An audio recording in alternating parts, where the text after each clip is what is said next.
Je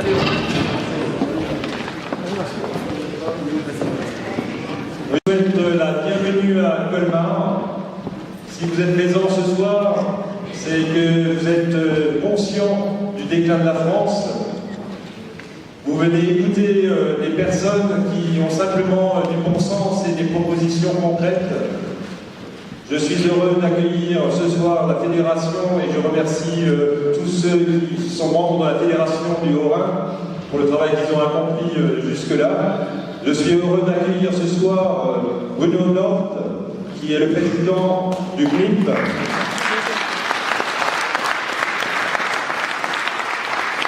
Jean-Louis Masson, sénateur de Moselle, défenseur ardent de l'Alsace,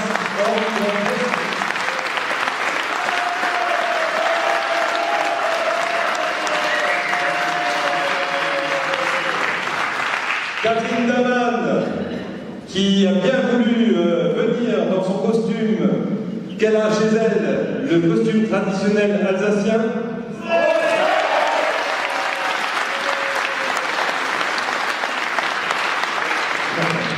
Et ma collègue, voilà. Donc, bienvenue à tous. Et le meilleur de la fin, Monsieur Nicolas Dupont-Aignan.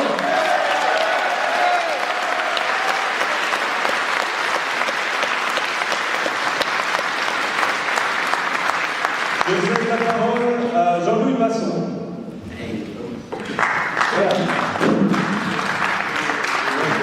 Voilà.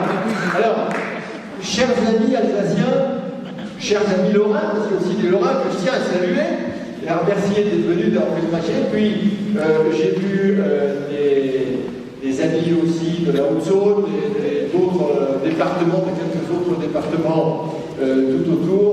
Je voudrais vous dire à toutes et à tous bonsoir. Alors, aujourd'hui, vous êtes tous venus d'abord et avant tout pour écouter Nicolas Dupont-Aignan. Et donc, je ne veux pas empiéter sur les grands sujets, sur les grands thèmes de la politique nationale et de la politique européenne dont il vous parlera beaucoup mieux que moi.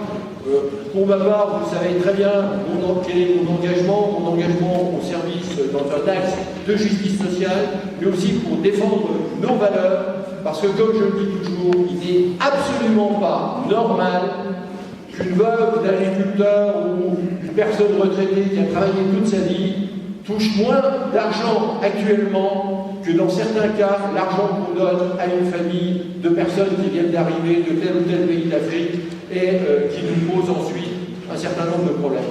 Moi, je crois...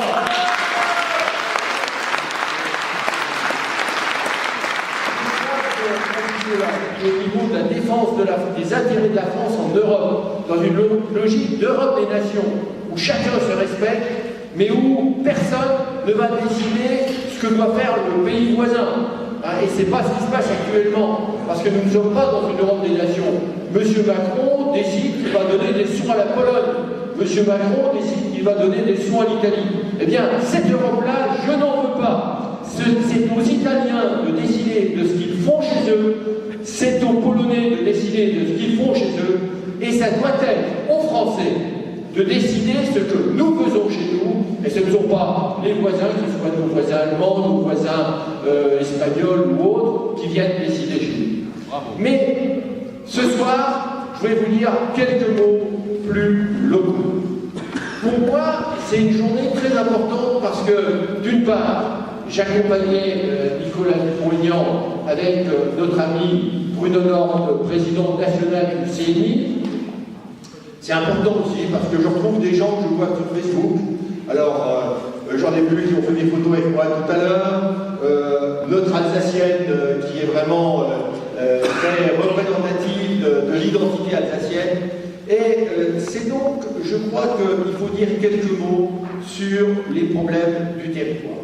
Et aujourd'hui, c'est la raison pour laquelle aujourd'hui, j'avais choisi cette journée pour présenter à la presse la proposition de loi que je viens de faire au Sénat pour, d'une part, réduire la taille de la région Grand Est et d'autre part, dans ce but, pour que l'Alsace devienne de nouveau une région de plein exercice. Dites-vous bien mes chers amis alsaciens,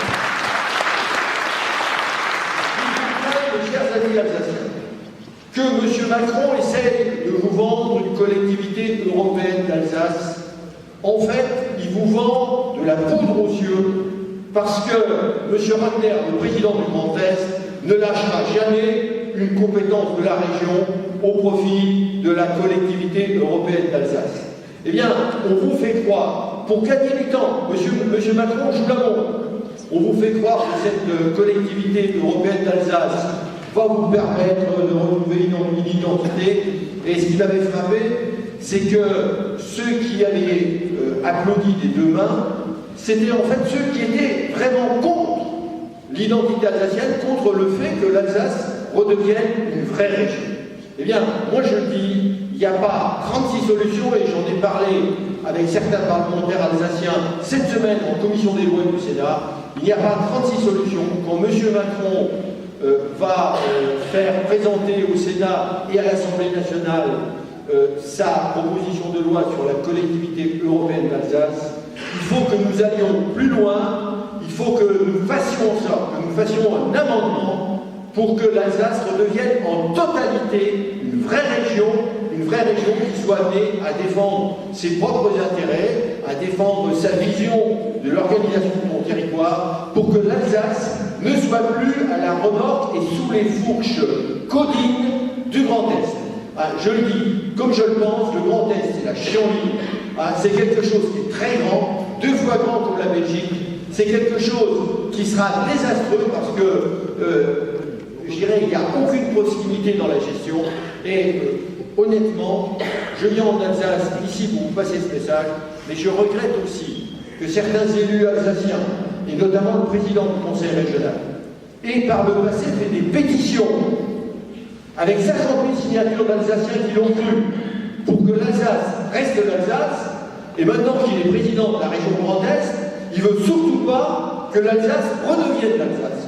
Eh bien, des gens comme ça, ce sont des gens qui font un tort énorme à la région Alsace, à l'ancienne région Lorraine, à l'ancienne région Champagne-Ardenne. Il faut que nous nous mobilisions. Vous pouvez compter sur moi.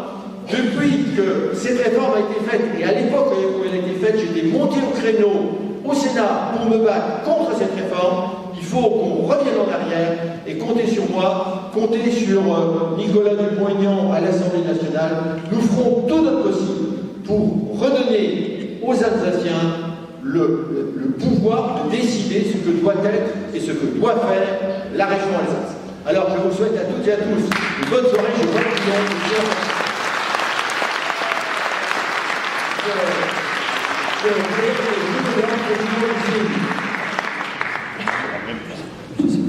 Bonsoir à tous.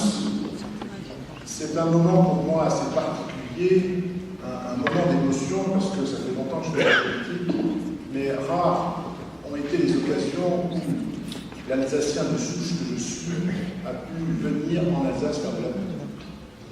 Effectivement, mes racines sont alsaciennes. Ma maman est née à Colmar, mon père à Alkirch. Et c'est la première fois que je m'adresse à des Alsaciens pour faire de la politique. Cette présence en Alsace, pour moi, a la valeur de symbole à 2 titres. D'une part, parce que c'est l'Alsace, et parce qu'à Strasbourg, nous avons le siège d'un certain nombre d'institutions européennes. L'Alsace d'abord. Mon parti, le Centre national des indépendants et paysans, a toujours été un parti, pas récemment à cause des Gilets jaunes, a toujours un parti qui a défendu la ruralité et les territoires. Et quel est le principe très simple? Les décisions doivent se prendre au plus près du peuple et pas à Paris par les technocrates parisiens, parce qu'on a les technocrates, les eurocrates, et puis en France, nous avons nos technocrates, les énarques en particulier, dans les cabinets qui gèrent les choses. Donc la décision, elle doit se prendre au plus proche du territoire. À l'évidence, la région Grand Est a été conçue pour d'autres raisons. Nous avons une région qui a une identité si particulière. Moi, je suis toujours fier de prendre un petit peu de ma terre d'Alsace dans la main. Et j'y trouve tellement de richesse. J'y trouve tellement de poésie. J'y trouve tellement de racines. J'y trouve tellement de traditions. voyez, on peut faire de la politique et venir parler au cœur des gens. Et je suis attaché à cette Alsace pour ce qu'elle est, et c'est la raison pour laquelle, et je ne vais pas redire ce qu'a dit notre ami Jean-Louis Masson, sur l'évidence qui est la mienne, que l'Alsace doit redevenir l'Alsace, certes, dans une France une et indivisible, c'est pas l'Alsace pour je ne sais quel projet fantasme, mais c'est l'Alsace au sein de la nation française. La deuxième question qui m'interpelle lorsque je viens en Alsace, c'est l'Europe, bien entendu. C'est ce symbole européen qu'est la cathédrale de Strasbourg. Et ce qui m'interpelle, c'est que pour les fondateurs du CNI, qui étaient des fervents défenseurs de la construction européenne, on a tué l'idéal de l'Europe. On a tué les peuples, l'idée de cette réunion des peuples européens dans une Union européenne que personne ne comprend, parce qu'effectivement on se mêle de tout et de rien. Les principes initiaux, les nobles principes initiaux, compétences d'attribution, on essaye de faire ensemble ce qu'on fait moins bien seul. Principe de subsidiarité, et au lieu de tout ça, on a mis une espèce de Big Bang bureaucratique, où on ne comprend rien, où on vient s'occuper de tout et de rien, et surtout pas de ce que veulent les peuples. Alors les élections européennes seront une occasion, pour les amoureux de la France, de faire une démonstration. D'abord, la démonstration que derrière Nicolas Dupont-Aignan, debout la France, notre généralissime, celui qui va mener la bataille au nom d'un certain nombre d'entre nous, nous avons voulu démontrer que l'union de la droite, elle était possible. Et que si nous n'arrivions pas à gommer nos petites différences de chapelle, nous ne gagnerions jamais. Qu'est-ce qui était commun à Georges Marchais, à Robert Fabre et à François Mitterrand dans les années 70 quand ils ont fait l'union de la gauche et le programme commun de la chose? Certainement moins que ce qu'il y a de commun dans les valeurs que nous défendons entre Nicolas Dupont-Aignan, que je vais décrire comme un gaulliste social, mon ami Jean-Louis Masson et d'autres, Emmanuel Gave de l'Institut des Libertés, et puis du républicain indépendant que nous sommes au CNI. Eh bien, il y a beaucoup plus de choses qui sont communes. Et c'est parce qu'il y a beaucoup plus de choses qui sont communes que nous devons collectivement montrer aux Français qu'à droite, il y a une autre voie, une voie de l'authenticité, une voie du réalisme et une voie du sérieux. Ces élections européennes seront un galop d'essai pour ce qui doit se passer après. Parce qu'il n'est pas question que nous restions indéfiniment en Macronie. La question de l'Europe, c'est aussi, au travers de ces élections, une question civilisationnelle. Je suis, pour ma part, attaché à une Alsace où le concordat demeure. Je suis, pour ma part, attaché aux racines judéo-chrétiennes de l'Europe. Et donc, je prétends que le combat des Européennes sera aussi un combat de civilisation. Et que si nous voulons rester nous-mêmes, eh bien, il y a un moment où il faut prendre des décisions politiques qui sont peut-être difficiles, mais qui sont justes. Alors, ces élections européennes vont arriver, nous allons rentrer dans le vif du combat. Nicolas va mener une liste avec le talent qui est le sien. Je ne veux pas m'immiscer dans le discours qu'il va nous donner tout à l'heure. Je vous dirai simplement une seule chose. Ce qui m'anime, ce n'est pas la politique en tant que telle. Ce qui m'anime, c'est que la politique, c'est s'occuper des gens. Ce qui m'anime, c'est l'idéal. Et si nous n'avons pas d'idéal, alors nous ne sommes pas dignes de représenter le peuple. Je voudrais que les valeurs que nous défendons vous permettent de vous dire, pour une fois, j'ai peut-être plus envie de voter pour ces gens-là parce qu'ils me représentent, parce qu'ils représentent les valeurs, que pour les autres qui, de toute façon, depuis 40 ans, nous racontent que des histoires et n'ont jamais fait ce pourquoi ils ont été élus. Voilà, mesdames et messieurs, ce que je voulais vous dire ce soir sur les terres. mais j'ai bien entendu une pensée pour mes ancêtres, pour mes parents qui sont pas très loin. Vive l'Alsace et vive la France.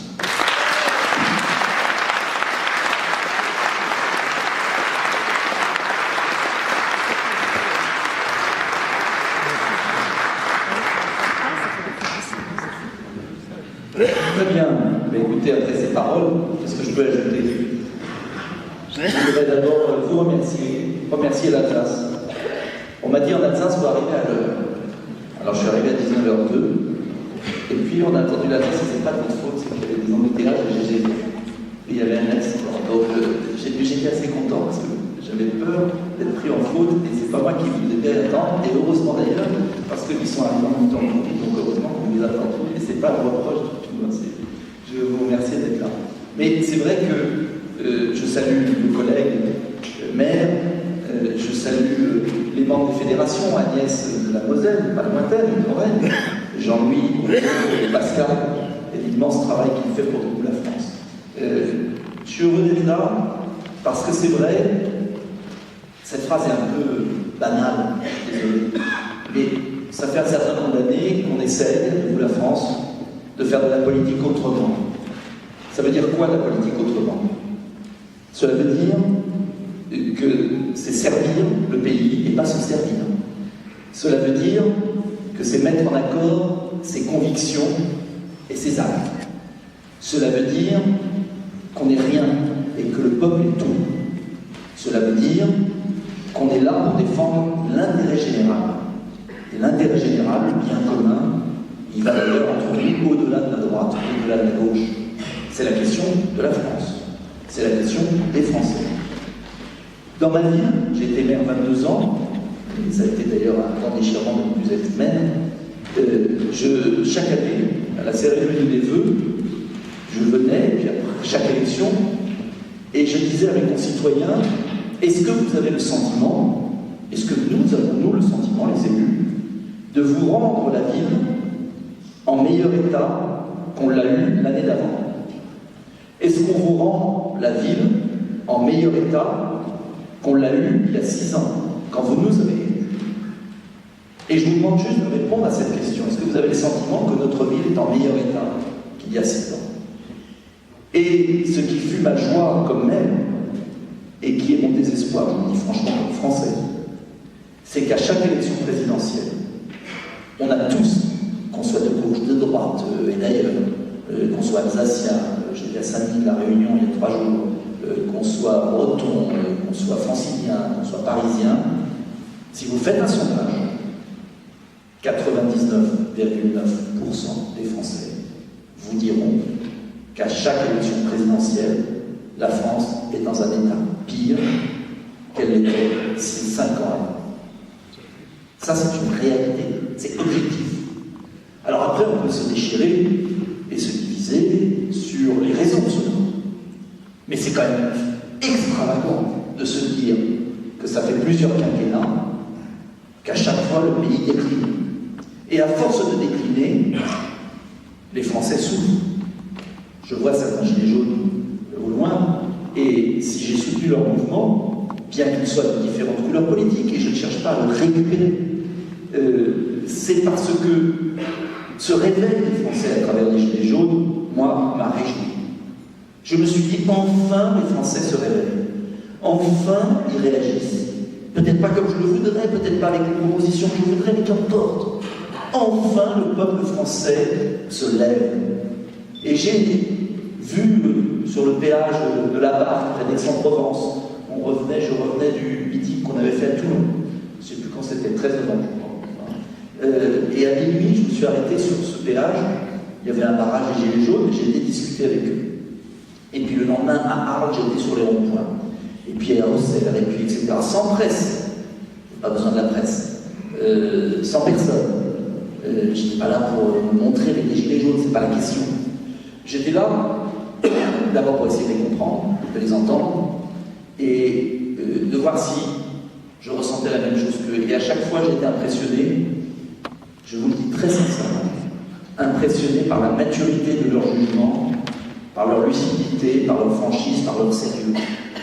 Et ce qui m'a écœuré lorsqu'on a vécu depuis le mois de novembre, c'est comment on a sali les femmes et les hommes, les retraités de 75 ans qui étaient sous la pluie à Arles, à minuit.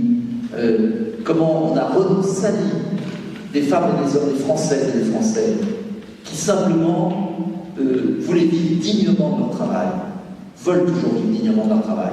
Des Françaises et des Français qui ont tout compris sur une oligarchie, une caste qui brade le pays, qui le vend, qui l'abandonne, qui se sert. Ça, c'est la réalité. Et je peux vous dire que les remarques des uns et des autres que j'ai vues, ça n'a rien à voir avec ce qu'on nous a montré à la télé. C'est écœurant, révoltant ce qu'on a vu. Et voilà pourquoi je maintiens ce que j'ai dit sur les petits casseurs de Castaner. D'ailleurs, je n'ai toujours pas reçu la plainte. On a laissé des violences. On a laissé des violences. Le gouvernement a fait exprès de ne pas protéger l'Arc de Triomphe. Le gouvernement a laissé des petits casseurs devant des gens de chez moi qui étaient sur place, cassés, pour discréditer des Françaises et des Français qui tout simplement protestaient en notre nom. Et ça, qu'on soit d'accord ou pas avec leur solution, c'est inadmissible.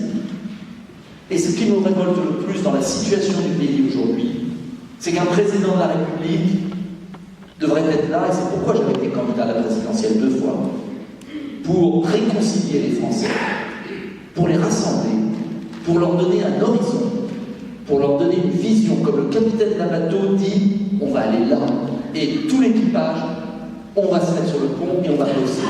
Et ce qui est révoltant dans la situation actuelle, quelle que soit encore une fois sa couleur politique, ce qui est révoltant dans la situation actuelle, c'est que le capitaine du bateau dresse l'équipage contre les passagers, dresse une partie de l'équipage contre une autre partie de l'équipage, une partie des Français contre une autre partie des Français, les policiers contre les gilets jaunes.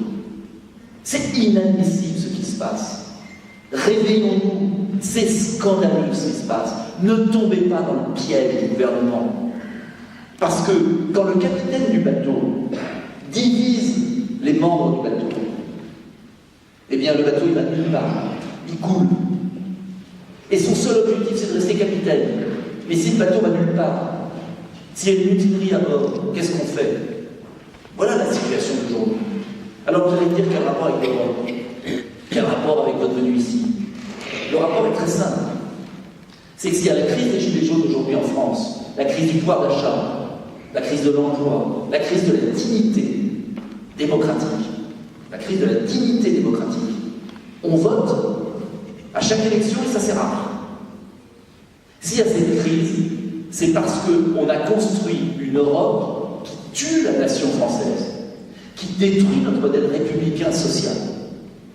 Ça, c'est la conséquence très concrète. C'est 20 ans d'une Europe qui n'a rien à voir avec la belle Europe dont parlait Bruno Dante. Parce que, souvenez-vous, on a voté en 2005. Je me suis battu comme un fou pour le non. On nous disait le non, il fera 25%. Vous êtes un réactionnaire, vous êtes un ringard, vous comprenez rien. On a gagné avec le peuple français.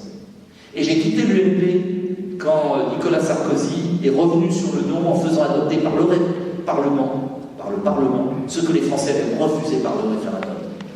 D'ailleurs, entre nous, les socialistes aussi ont voté avec eux. Et en fait, ceux qui ont voté au congrès de Versailles, un triste jour de 2006 ou 2007, le fameux traité de Lisbonne, qui reprenait exactement le contenu du traité constitutionnel que les Français avaient refusé, eh bien ceux qui ont voté tout ça, c'était des parlementaires, l'UMP socialiste, des sénateurs, des députés, on les connaît, mais aujourd'hui, ce sont eux qui soutiennent Macron. Parce qu'Emmanuel Macron, c'est le président de ceux qui ont livré la France à une mauvaise Europe, à un système mondialiste qui tue le pays, qui tue nos valeurs, qui tue le progrès social, qui tue la dignité de l'homme. Donc c'est pas un combat médiocre que nous lèverons. On n'est pas candidat pour une simple élection, je peux vous le dire. En tout cas, nous, la France, les amoureux de la France, c'est pourquoi on a pris le titre des amoureux de la France, qui rassemble différents partis, le LPF, le CNP, le PCD, l'Institut des Libertés. Pourquoi on a fait ça? C'est parce que je veux absolument que les Français comprennent que si on ne change pas le fonctionnement de l'Europe, que si on ne renégocie pas les traités de l'Union européenne, on peut dire adieu à la démocratie, on peut dire adieu à la République, on peut dire adieu au progrès social. C'est clair. Le système dans lequel on a mis le bras nous avale. Alors vous allez me dire, mais il raconte ça veut dire quoi concrètement? Je vais vous prendre quelques exemples très simples. Les travailleurs détachés. On fait venir sur notre sol les travailleurs polonais et espagnols. J'ai rien contre les Polonais et les Espagnols. Mais les entreprises qui les recrutent ne payent pas de charges sociales de France. Les charges sociales polonaises sont 2 fois inférieures à celles des Français. Comment voulez-vous qu'un peintre en bâtiment de Colmar, qu'un carreleur de Colmar, qu'un chaudronnier de Colmar puisse lutter contre une entreprise qui est domiciliée au Luxembourg, qui exploite les pauvres Polonais et les pauvres Espagnols, qui les fait venir en France, ne paye pas les charges sociales françaises, donc la sécurité sociale est en déficit, la compétitivité de nos artisans est tuée, nos artisans font faillite, et on accepte. Et vous savez combien il y en a aujourd'hui? 600 000. 600 000. Alors ça ne fait pas tout à fait 600 000 emplois parce qu'ils viennent pas obligatoirement pour un an, mais allez, 300 400 000 emplois de permis. Alors on paye les gens au RSA, ça coûte cher, la sécurité sociale, et puis on fait venir des travailleurs qui ne payent pas notre sécurité sociale, et on trouve ça normal. Et Emmanuel Macron a dit, je vais régler ça. Il n'a rien réglé du tout. Il a cédé. Et est-ce que vous trouvez que le système peut continuer? Au début, quand j'ai dénoncé les travailleurs détachés, il y en avait 50 000 en France. On est passé à 600 000. Si on continue demain, il y en aura 1 million, 2 millions. C'est comme les délocalisations, le nombre d'usines confirmées. Est-ce qu'on peut faire l'Europe à 28? Avec la Bulgarie qui a un SMIC à 200 €. Les socialistes, les républicains qui ont construit cette Europe nous ont menti. Est-ce que vous croyez qu'éternellement la France peut garder son progrès social et son SMIC si on est en concurrence avec un SMIC à 200 €? Mais vous en faites pas. Qu'est-ce qui se passe depuis 10 ans? C'est le nivellement par le bas. À partir du moment où vous êtes en concurrence avec des pays qui ont un SMIC 5 fois inférieur ou 6 fois inférieur, ne vous étonnez pas si le chômage augmente, si le pouvoir d'achat diminue, si vos retraites diminuent. Donc il y a peut-être un jour où dans notre pays, il faut traiter la cause des problèmes. La communauté économique européenne avec l'Allemagne, le Luxembourg, la Belgique et les Pays-Bas, ça marchait pourquoi? Parce que c'était les mêmes niveaux de salaire. Mais vous ne pouvez pas être en concurrence avec des pays qui ont des salaires 5 fois inférieurs. Il n'y a pas besoin d'avoir fait politique pour comprendre ça. Tout le monde le comprend, sauf les gens qui vous dirigent. Mais parce que eux, on ne les remplace pas par un travailleur polonais. Voilà. Le journaliste de TF1, on ne le remplace pas par un travailleur polonais. Le jour où il y aura un journaliste d'un plateau télévisé qu'on remplacera par un polonais ou un hongrois, vous verrez que les journalistes changeront peut-être leur reportage. Parce que c'est ça la réalité. Quand il s'agit d'appuyer la réalité,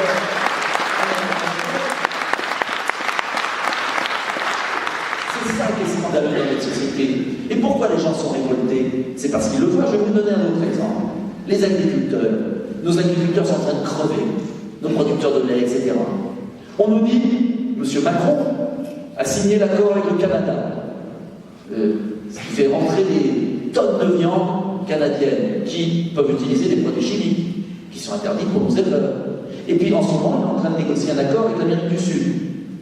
Ce qu'il a fait avec les ouvriers, les accords de libre-échange, ils le font avec les agriculteurs.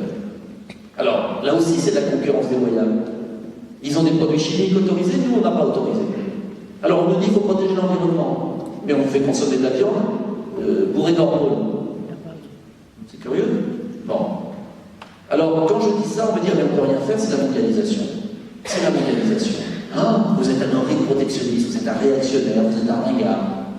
Mais c'est curieux, les acteurs de cinéma français, il y a du protectionnisme. Alors c'est curieux, les acteurs de cinéma ont le droit d'être protégés des Américains. C'est-à-dire qu'il y a des quotas, il y a des obligations de films français, etc. Tous ceux que vous voyez là, la cérémonie des Oscars, des Césars, qui insultent notre camp politique, qui font des pétitions pour l'immigration, qui ont le cœur sur la main, qui vont chez Ruquier dire que le monde est merveilleux et que moi je suis un salaud. Eux, ils sont protégés par des règles protectionnistes. Mais l'agriculteur, l'ouvrier, il n'a pas le droit à ça. Alors qu'on n'explique pas que le protectionnisme, c'est pas possible. Tous les grands pays font du protectionnisme. Les Américains, les Japonais, et même les Allemands, vous le savez bien, tous. Mais nous, ah non, on n'a pas le droit. Sauf pour les acteurs de cinéma et le milieu parisien. Alors le milieu parisien a le droit au protectionnisme. Mais nous, on n'a pas le droit. Vous voyez le scandale qu'on c'est? Eh bien ça veut dire revoir les accords européens.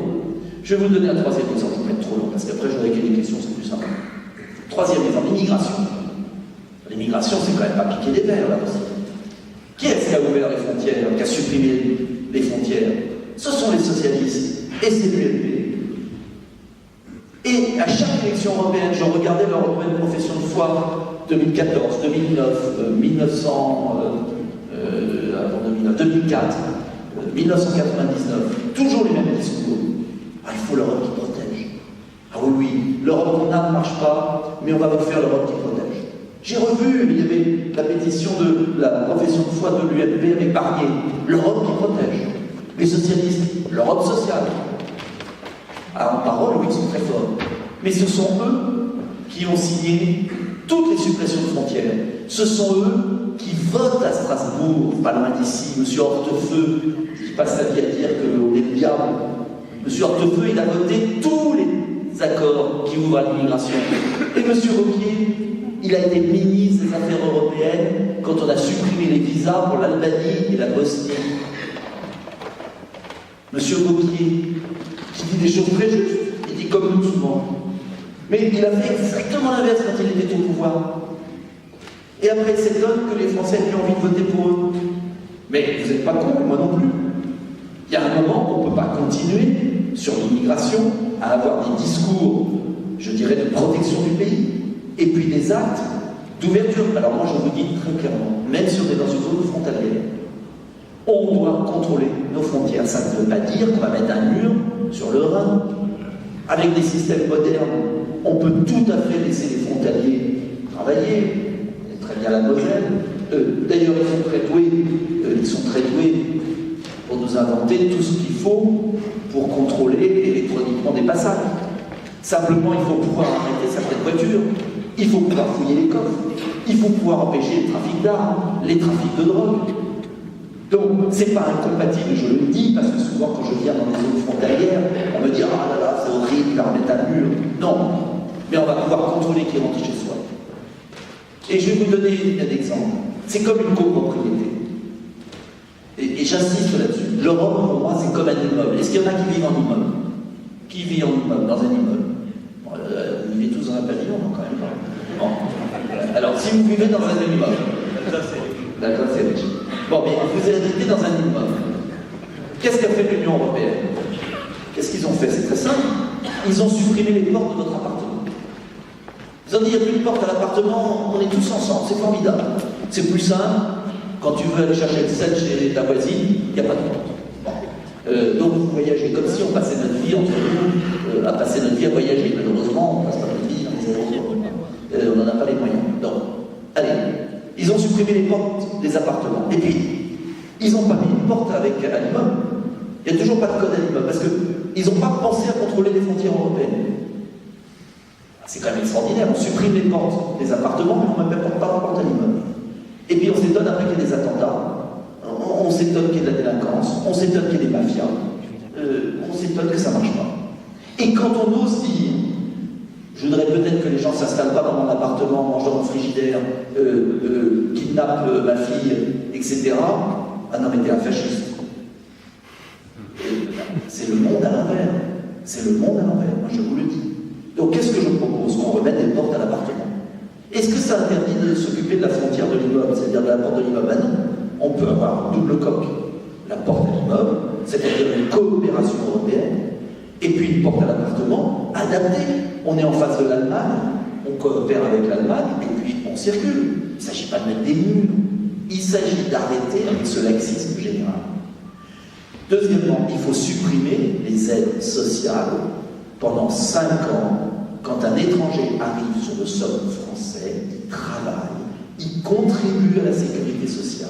Et ce n'est qu'après 5 ans de contribution qu'il pourra prétendre à une aide. C'est quand même pas compliqué. C'est dans tous les pays du monde comme ça. Vous ne venez pas tirer sur la sécurité sociale avant d'avoir travaillé. C'est d'ailleurs le cas en Allemagne, dans beaucoup d'endroits. Mais quand on dit ça en France, on est un grand dangereux personnage. Mais si on ne fait pas ça, vous aurez un appel d'air qui continue. Les chiffres de 2018 sont effrayants. Personne n'en a parlé dans la presse. Chiffre de 2018, record d'entrée légale, près de 300 000. La ville de Nice, chaque année. Demandeurs d'asile, explosion des demandeurs d'asile, plus de 120 000. 120 000. Il n'y a que 30 000 demandes qui sont acceptées. D'accord? Mais les 90 000 qui restent devraient être expulsés. Mais sur ces 90 000, 80% ne sont jamais expulsés. Ça veut dire qu'en 2018 est arrivé sur le sol français plus de 400 000 personnes. Une année. Sur 10 ans, ça fait 4 millions de personnes. Est-ce que la France a les moyens économiques, sociaux, scolaires, d'accueillir 4 millions de personnes sur son sol qui ne partagent en rien notre façon de vivre, même s'ils sont très gentils individuellement? Je n'ai aucun rejet personnel.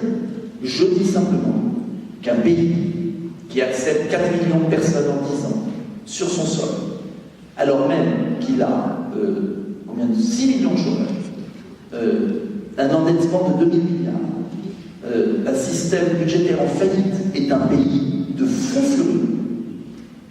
On en est même au point, et je pèse les mots, que les 4 millions de personnes en 10 ans qui arrivent sur notre sol veulent de surcroît faire la loi à notre place. Nous imposer leurs coutumes, leur façon de vivre. Mais il y a un moment, je vous dis, nous sommes tardés. C'est de notre faute.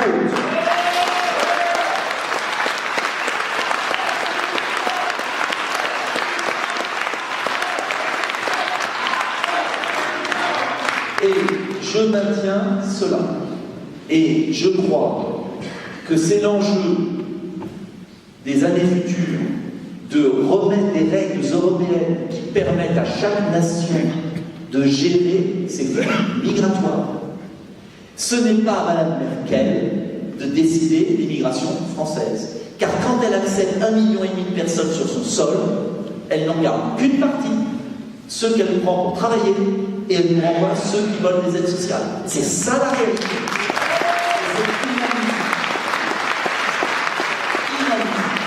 Je vous ai parlé de la concurrence déloyale qui pèse sur les salaires. L'immigration entre nous pèse aussi sur les salaires. Je vous ai parlé des traités de libre-échange qui créent du chômage en France. Je vous ai parlé de l'immigration. Je pourrais multiplier les sujets de l'environnement. J'ai fini là-dessus. L'environnement. Oui, nous sommes écologiques. Nous avons été visiter la centrale de Fessenheim tout à l'heure. Et moi, je vais vous faire une réflexion. Il y a un problème majeur en Alsace, qui est le problème des déchets chimiques dans les mines, les anciennes mines de potasse. C'est quand même extravagant de vous dire, de se dire que M. de Rugy, l'inénarrable ancien président de l'Assemblée nationale, il n'y a pas plus nul, et ministre de l'écologie, qui a entre nous fait 3% la primaire socialiste. D'ailleurs, je ne sais pas si vous avez remarqué, les deux ministres les plus importants de ce gouvernement, ce sont ceux qui ont fait les pires scores dans les deux primaires, l'une de droite, l'une de gauche. Monsieur de Rugy n'a même pas fait 3%, et Monsieur Le Maire, l'inénarrable Monsieur Le Maire, a fait 3% à la primaire de l'UMP. Eh bien, ces deux-là sont super ministres. Ça veut dire à quel point le mépris du peuple. C'est quand même surréaliste quand on y réfléchit. Je ferme la parenthèse.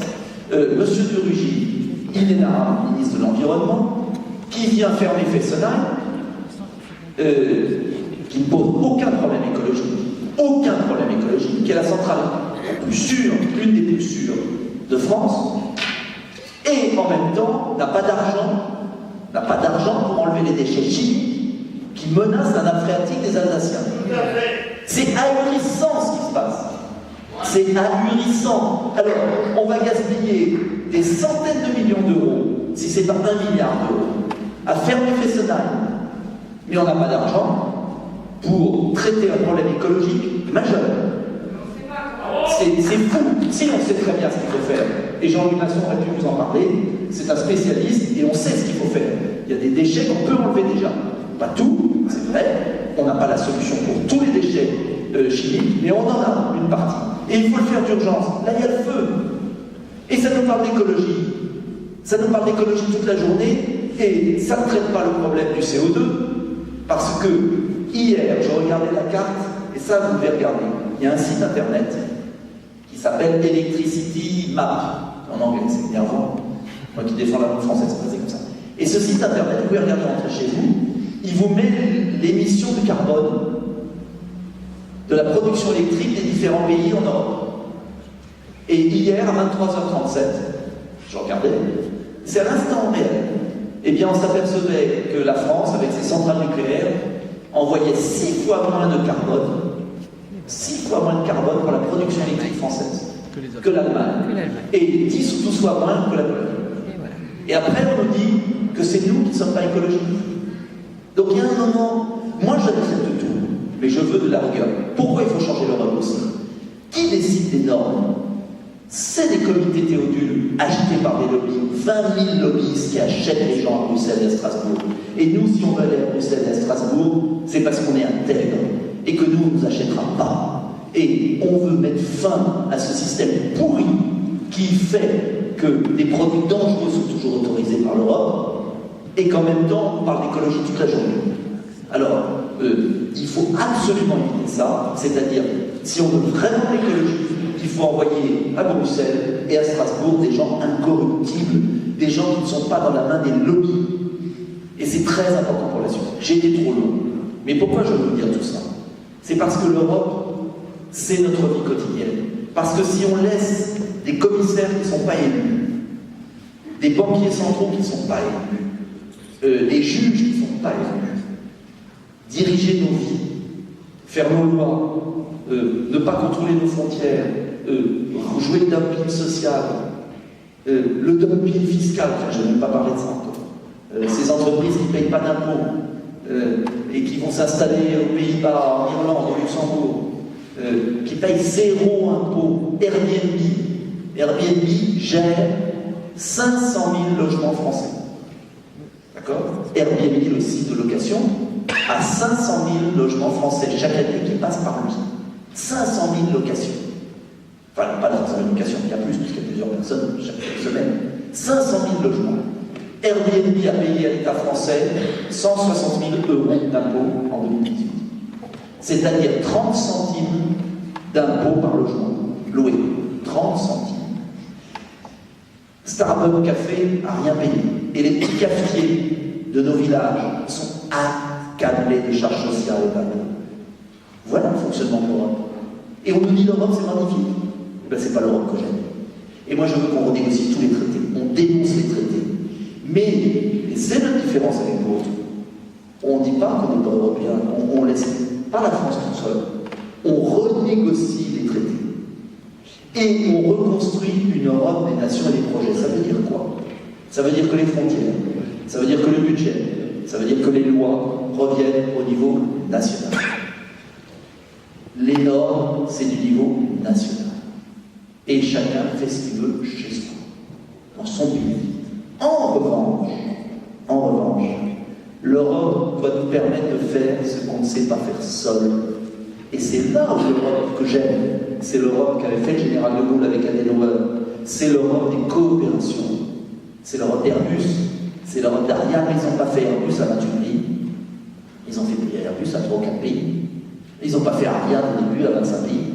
Et donc moi, ce que je veux, c'est défendre devant vous, avec vous, une belle Europe. L'Europe qui laisse vivre les nations. Parce que c'est notre identité française. On peut avoir nos services publics. Moi, je crois aux services publics. Pourquoi on privatiserait tous les services publics à cause du traité européen? Si les Français ont envie d'avoir des petites voitures jaunes qui distribuent le courrier en France, eh bien laissons-le faire.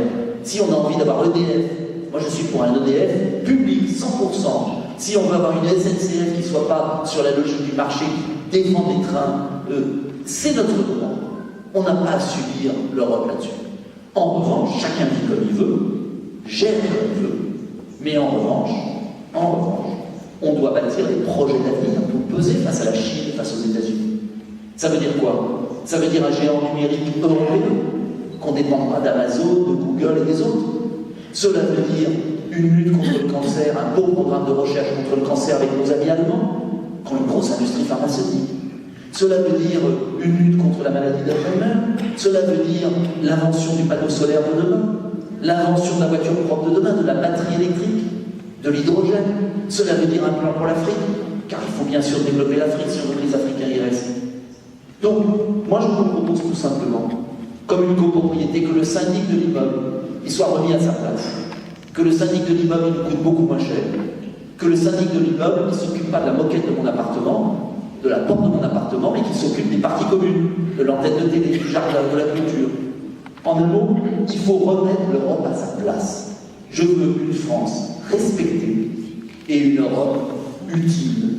C'est simple, c'est du bon sens. Et pour conclure, je dirais que notre programme, c'est du pur bon sens. Alors évidemment, et je ferai une conclusion un peu plus politique. Évidemment, dans la vie politique et médiatique française, si vous avez du bon sens, si on ne peut pas vous classer, si vous défendez l'intérêt général, immédiatement on veut vous faire taire. On veut vous faire taire parce que, moi je vais vous dire ce qu'ils veulent et ce que veut Macron. Macron il veut un second tour, Macron Le Pen. Voilà. Macron il veut un second tour comme en 2017. Et puis on va recommencer éternellement. J'ai au deuxième tour de l'élection présidentielle pris mes responsabilités. Et je ne regrette pas un instant d'avoir soutenu Marine Le Pen. Parce que moi, je ne me suis pas mis à genoux devant Macron. Comme la plupart de sa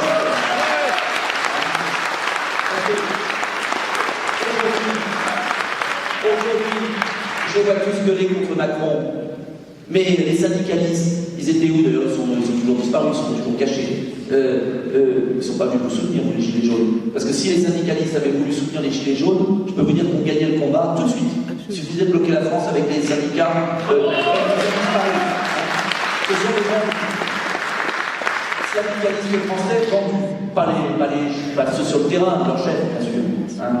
Martinez et sa moustache n'a rien fait et qui croit qu'il va faire une grève générale, ça a été l'échec total. Et c'est dégueulasse, je vais vous dire pourquoi c'est dégueulasse. C'est dégueulasse pour le syndicaliste sincère qui se battent sur le terrain et qu'on peut entre eux. Parce que vous avez des gens très bien qui se battent et qui sont complètement méprisés par leur hiérarchie. M. Berger qui dit qu'il ne faut pas parler d'immigration dans le grand débat. Alors M. Berger a décidé. Mais que représente M. Berger? Que représentent ces chefs syndicaux qui reçoivent 80 millions de frais de subvention de l'État et qui sont tenus par le gouvernement? C'est scandaleux, c'est une parenthèse. Mais, comme la FNSEA qui défend tous les agriculteurs, je ferme la parenthèse. Ce que je veux vous dire, j'en ai fait, mais c'est pas grave, je vais prendre le fil. Ce que je veux vous dire, c'est j'étais sur quelque chose. Pas grave. C'est pas grave. Ce que je veux vous dire. Deuxième tour. Comment?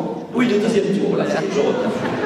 Je ne regrette pas d'avoir fait mon choix. Pour autant, je vous le dis comme je le pense, j'ai fait ce choix en conscience, parce que je savais que Macron était très dangereux. Mais pour autant, j'ai toujours dit que je gardais mon indépendance. J'ai toujours dit qu'il y avait le Front National, que je respecte, et qu'on avait fait un accord d'ailleurs intelligent, parce que j'avais fait évoluer le programme de Marine Le Pen. Mais j'ai toujours dit aussi que le Front National seul ne gagnera jamais. Et qu'il faut donc une vaste coalition qui intègre les patriotes, tous les patriotes et les républicains, qui aiment la France, les amoureux de la France, qui dépassent les partis et qui battent un jour Macron. Et qu'est-ce que veut pas, bien sûr, Macron? C'est que des gens comme nous émergent. Parce que Macron, il veut se retrouver à nouveau face à face avec Marine Le Pen. Et une Marine Le Pen isolée. Donc moi, je tendrai toujours la main au Rassemblement National, pas pour faire le marché au kilo au Rassemblement National, mais pour, au contraire, amener l'ensemble des patriotes à se rassembler. Mais sur un programme sérieux, avec des gens intègres, pour un jour battre Macron. Et c'est ça l'enjeu. Et je vous le dis très sincèrement, tout est fait par le pouvoir pour être face à Le Pen ou Mélenchon. Et ça, c'est l'assurance vie du système. Alors moi, quand les gens me disent « mais pourquoi voter Dupont-Aignan, pourquoi voter les amoureux de la France, ou pourquoi voter Debout la France ?» La question, une chose très simple. Est-ce que vous voulez retrouver en 2022 le duel de 2017 ? Il n'y a que ça. Est-ce qu'on veut retrouver en 2022 le duel de 2017 ? Si on retrouve le duel de 2017, moi je sais ce qui va se passer.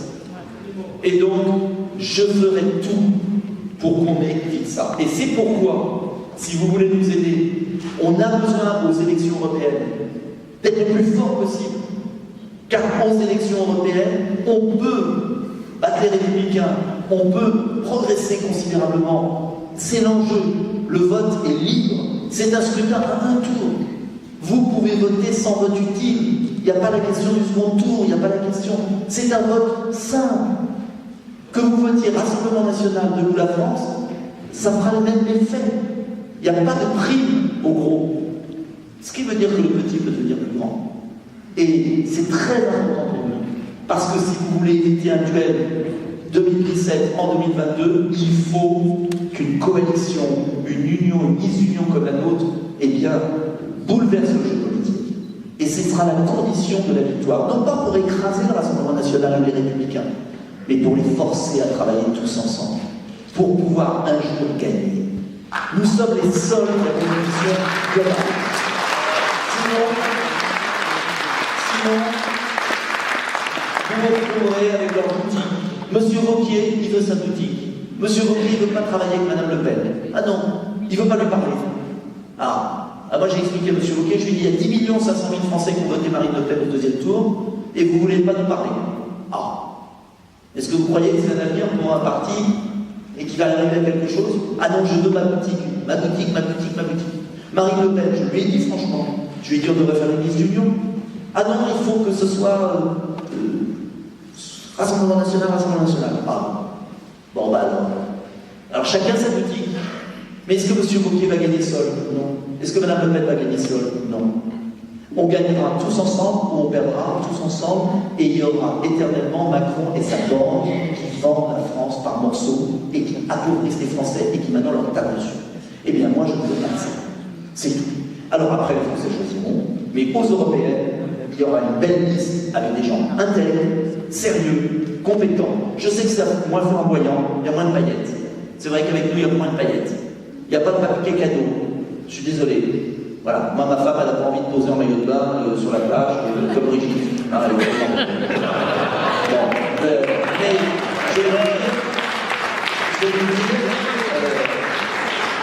je vais vous dire, c'est plus discret mais c'est plus solide. Voilà. Non mais sérieusement. Et je le dis, et je vous le dis très sincèrement. Nous, ça fait des années qu'on parle. Mais il faut que les Français à un moment prennent leurs responsabilités. Et je vous le dis, alors c'est pas vous, je vais engueuler parce que vous êtes gentils d'être venus. Voilà. Mais engueulez vos voisins quand ils vous disent ouais la politique on s'en fout, on va pas voter, tous les mêmes. C'est pas vrai. Parce que si vous faites ça, dites à vos voisins, si vous faites ça, vous n'étonnez pas d'avoir Macron. Parce que moi je suis pas surpris, c'était comme François Hollande d'ailleurs. Un an après, plus personne n'a voté pour eux. C'est quand même extravagant. Ah non, si vous questionnez là aujourd'hui, les gens vous disent on n'a pas voté Macron, ah non, c'est un salaud et tout, c'est scandaleux et tout. Ah bon? Ah bah il a quand même été élu par des voix. Donc, moi j'aimerais que les gens ne regardent pas Paris Match et les couvertures de magazines, j'aimerais qu'ils écoutent un peu moins la télé et qu'ils réfléchissent par eux-mêmes, qu'ils aillent sur internet, qu'ils regardent par eux-mêmes, qu'ils réfléchissent par eux-mêmes et qu'ils n'écoutent pas les sondages. Et votez en fonction de votre cœur, de votre âme, de ce que vous pensez. Voilà. Et puis que le meilleur gagne, le meilleur pour la France. C'est tout ce que je souhaite. Vive la France, vive la République.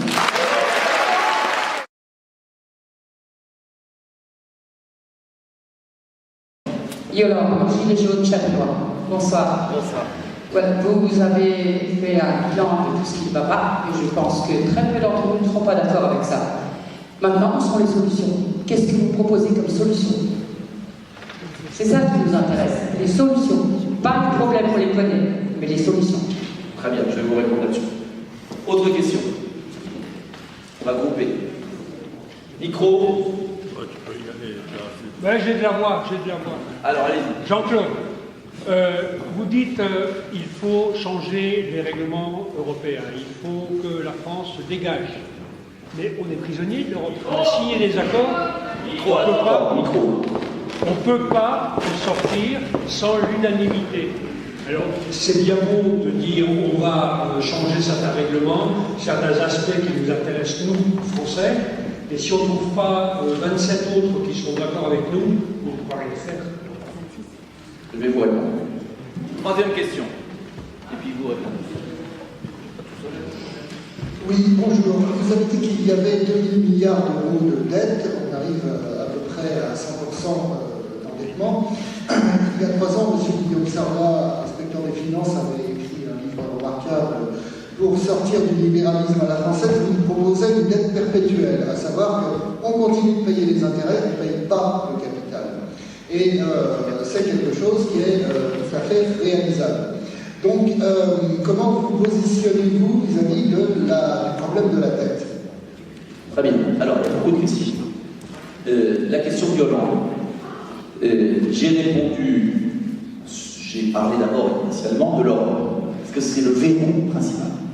Ensuite, bien évidemment, à Debout la France, nous avons des propositions. Nous avons même fait un tract. Est-ce qu'il est là? Oui. Il a été distribué?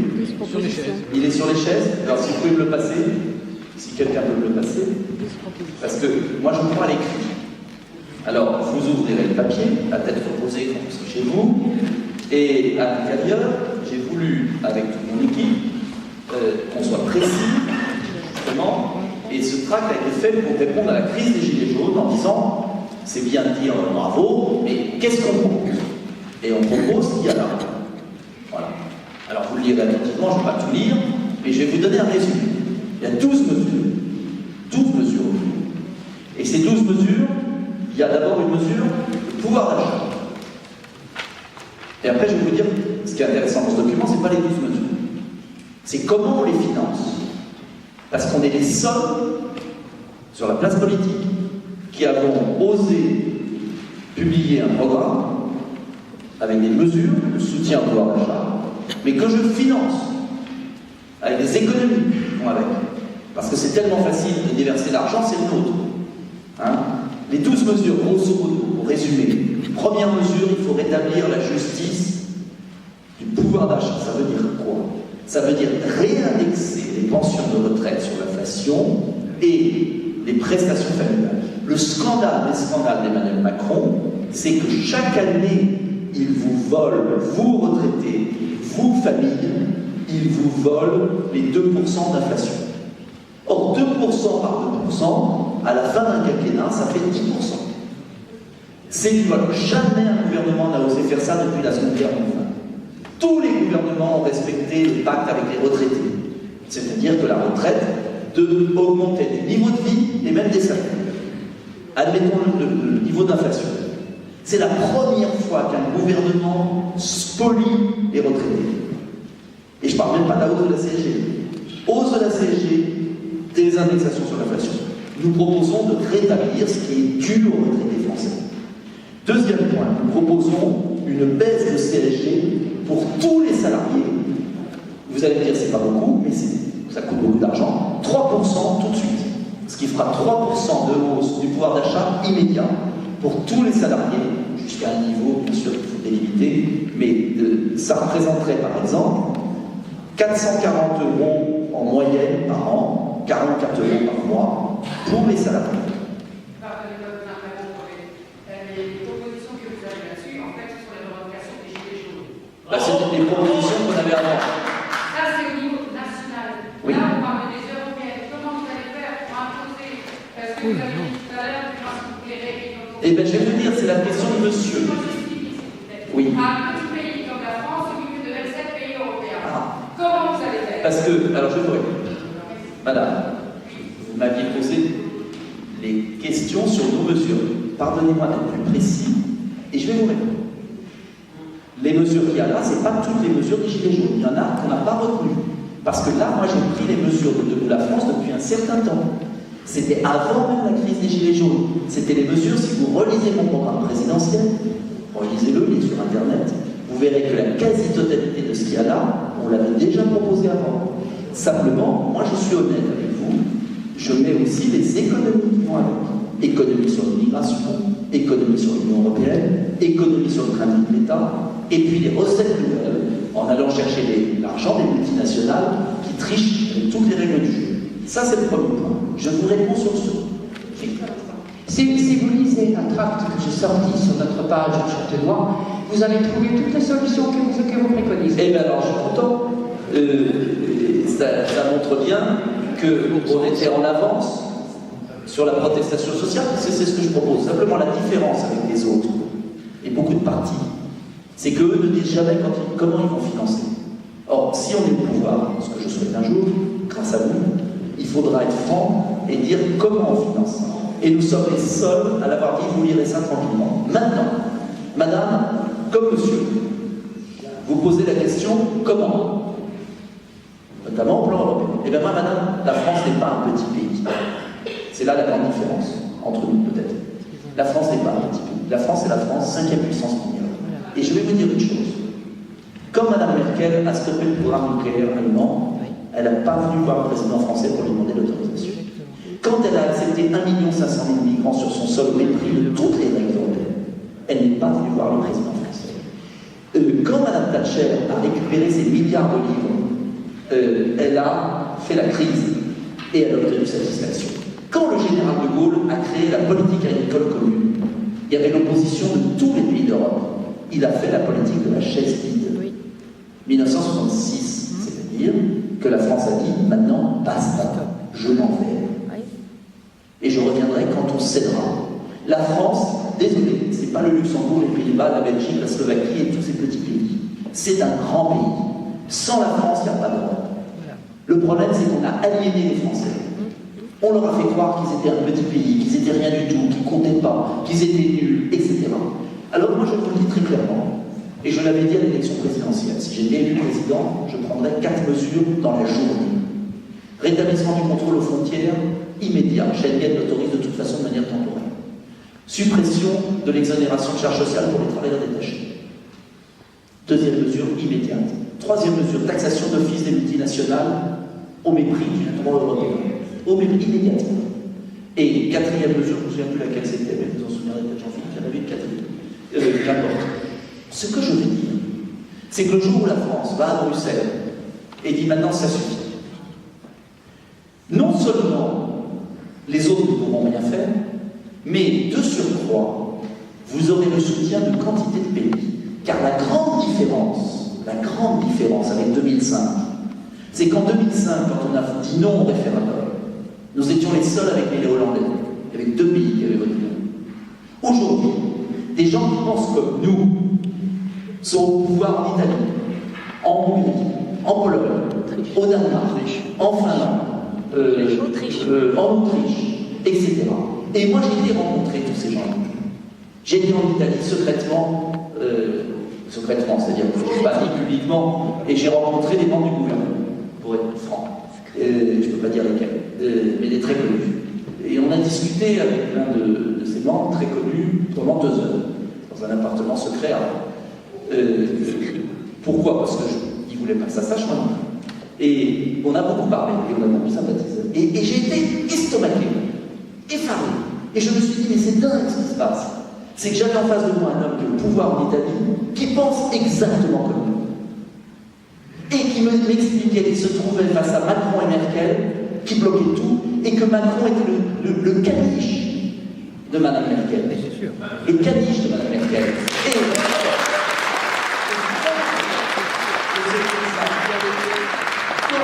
on vous a mis dans la tête, la télévision, l'esprit ambiant, on vous a mis dans la tête que la France ne gouverne rien. Mais la France, c'est la France.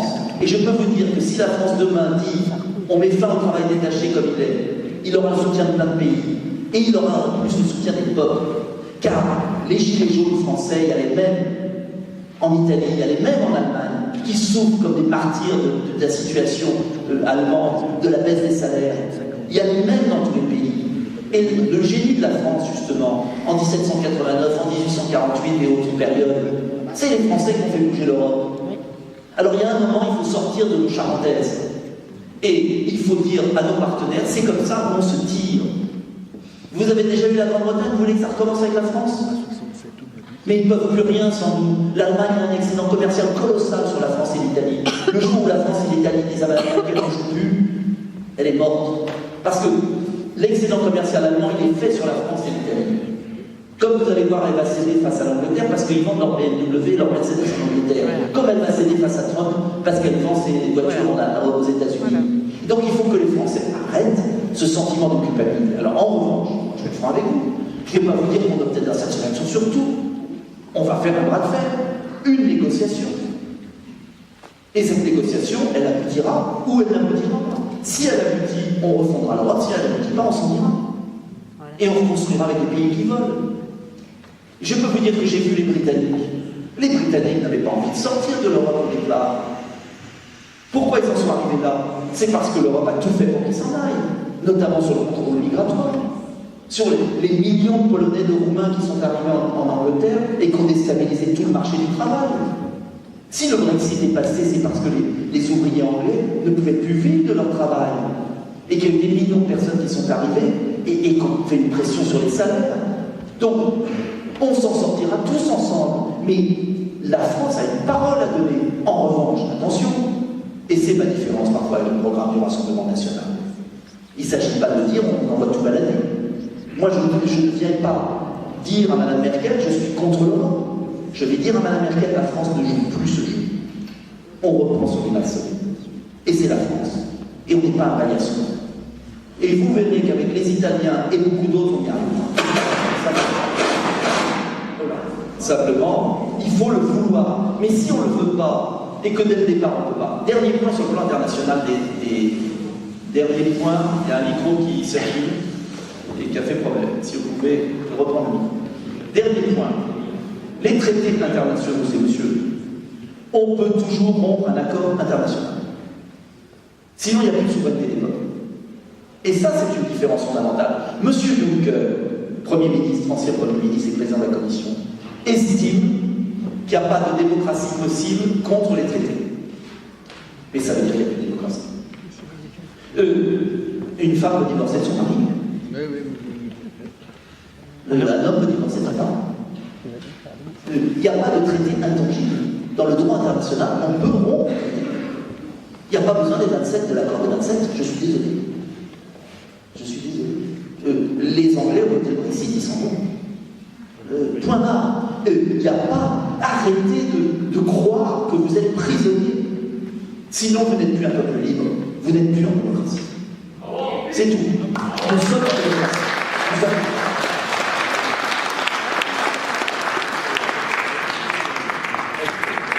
Prochaine question, vous répondez. Bonsoir. Alors, je suis Jean Guillot, président et fondateur de la Fédération CREL, protection, en fait, c'est la protection de l'éveillé d'Espagne et d'Europe. Et je vois que vous n'avez pas du tout parlé de bien-être animal. J'aurais pu, c'est pas ça. Voilà, le dernier sondage IFOP 2017, c'était quand même pour les législatives 80% de la population qui était favorable de donner leur voix pour les animaux. Voilà, c'est quand même un sujet qui pour fondamental. Voilà, alors je voudrais quand même connaître le positionnement, votre positionnement et le positionnement de votre parti, puisque ça fait 10 ans qu'on sollicite les députés européens, dont vos deux députés européens depuis qui sont en mandat et qui font justement chaise vide. On n'a aucune réponse, on les sollicite, on les a encore sollicités il y a des jours. Ça c'est pas bien. Voilà, la marraine de notre association de chaise Stripper, députée européenne 2009-2014. Et qui est membre de l'intergroupe protection et bien-être des animaux. En fait, en 2017, devant Tournin, vous avez dit ne pas vouloir vous mêler de la corrida, par exemple. Vous avez prôné, vous avez parlé à plusieurs reprises de protection et bien-être des animaux, mais vous ne vous positionnez pas contre la corrida. Vous refusez également de vous positionner contre le gavage, animal politique. Donc voilà, je voulais connaître. Alors, vous voyez le mauvais et vous voyez pas le bien. Mais c'est normal. Plusieurs choses. Moi, je n'ai pas parlé du bien-être animal, c'est vrai, parce que, et même l'association S214 nous place dans les premiers, avec une belle note de 13, oui, mais je suis le seul parti, nous sommes le seul parti, à part. Il y en a 8 avant, il y a 4 partis qui ont Oui, mais citez les 4 partis. Parti animaliste, REV, Donc, de partis installés. Il n'y a que France Insoumise qui est devant nous. Nous sommes très loin devant tous les autres. Oui. Non, mais je vais être très clair, je vais vous répondre sur le fond. Bien-être animal, j'ai même reçu la récompense de 30 millions d'euros. On a fait un travail extraordinaire sur le bien-être animal.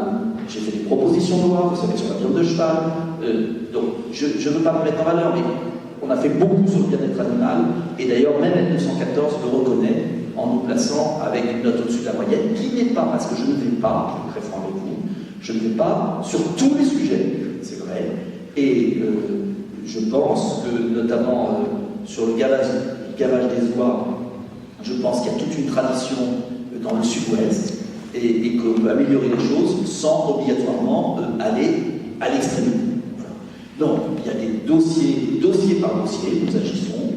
Je déposerai prochainement, d'ailleurs, j'ai une proposition de loi que nous sommes en train de préparer avec Jean-Luc Masson sur qui paraît un domaine tellement plus important que la corrida, même si symboliquement je comprends sur la corrida, qui est une tradition locale, très localisée, c'est la question de la viande non étourdie dans les abattoirs. Je fais une proposition de loi pour que on rende obligatoire, nous faisons une proposition de loi, pour que l'on rende obligatoire l'étiquetage des viandes, car c'est la moindre des choses que le consommateur puisse savoir si la viande a été étourdie ou si c'est une viande à l'âne.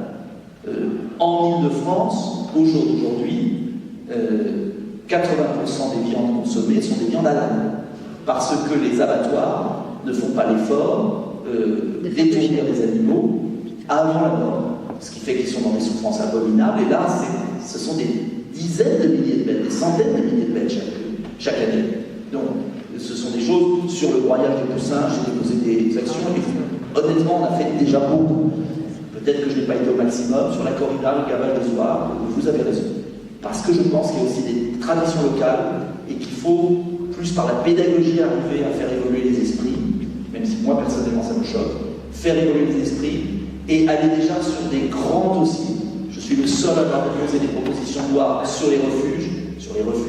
Je suis le seul dans la ville à avoir subventionné des refuges, stérilisation des chats, etc. Je ne vais pas rentrer dans les détails pour pas embêter tout le monde, mais je pense que tout le monde reconnaît qu'à nous la France, nous sommes un parti qui est profondément attaché au bien-être animal et qui se battra au niveau européen. Sur l'affaire des 2 parlementaires qui n'ont rejoint notre mouvement que très récemment, nous allons les rappeler à l'ordre jusqu'à la fin de leur mandat, sur les questions du bien-être animal, parce que c'est inadmissible. Et sur l'affaire des lévriers, je suis à 150% d'accord avec vous. Et d'ailleurs, je crois vous l'avoir écrit, parce que, en tout cas, moi, j'ai toujours répondu au courrier là-dessus. Concernant la corrida, il y a quand même des subventions françaises qui sont données. Mais j'y suis pas favorable. C'est quand même des mises à mort qui sont faites de point de vue. Et on ne peut pas être pour, même. Mais est-ce que je suis pour? Je ne suis pas pour. Voilà. Simplement, j'ai un mouvement politique, je ne suis pas seul. À titre personnel, je ne suis pas favorable. Je n'ai jamais fait l'apologie de la corrida. Simplement, j'ai un mouvement politique qui a des représentants partout et nous prenons des décisions collectives. Voilà. Et nous sommes concentrés sur ce que j'appelle les souffrances à la chaîne abominable. Et c'est vrai que sur la corrida, nous avons un débat au sein de notre parti. Voilà, j'ai ma position personnelle, mais je ne peux pas l'imposer à un parti qui a des antennes régionales aussi. Nous en avons beaucoup parlé. On va remettre ça sur la table, car, croyez-moi, ça me touche autant que vous. Voilà. Mais je ne veux pas engager mon parti si... Voilà. Mais croyez-moi, ne découragez pas ceux qui sont proches de vous. Voilà. Et en tout cas, nous répondons, et je vous renvoie à Anne-Sophie Frigou, qui est une jeune déléguée nationale, qui est de Reims, de la Marne, du Grand Est, du fameux Grand Est, et qui fait un travail remarquable. En tout cas, je peux vous dire qu'au niveau européen, on sera intransigeant là-dessus. Même si je ne vous donne pas satisfaction à 100%, mais disons à 90%. Voilà. On essaiera de s'améliorer sur la question. Promis.